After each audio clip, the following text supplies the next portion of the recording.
Hi friends, அனைவருக்கும் வணக்கம். நீங்கள் இப்போ பார்த்துக்கிட்டு இருக்க ரிவர் கொள்ளிடம் ஆறு. தமிழ்நாட்டில் ஓடும் காவிரி ஆற்றோட கிளை ஆறு இது. காவேரி ஆற்றுல ஏற்படும் வெள்ளப்பெருக்கை இது கொள்ளும் இடம்னால இதை கொள்ளிடம்னு சொல்கிறோம். கொள்ளிடம் அந்த காவேரி ஆற்றோட வெள்ள வடிகாலாக பயன்படுது.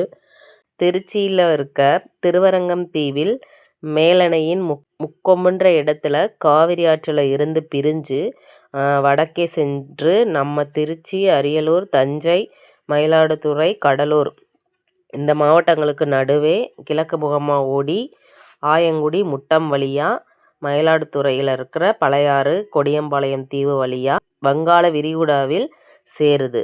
இந்த கொள்ளிடம் ஆற்றோட கரையில் உள்ள இடம்னு பார்த்தோம்னா சிதம்பரம் நகர். அது ஒரு புகழ்பெற்ற இடமாகும். நெக்ஸ்ட்டு அரியலூர் மாவட்டத்தில் இருக்கிற திருமலப்பாடி, அப்புறம் திருமானூர், இந்த ரெண்டு ஊரும் இந்த ஆற்றின் வடக்கு கரையில் உள்ளது. தேங்க்யூ.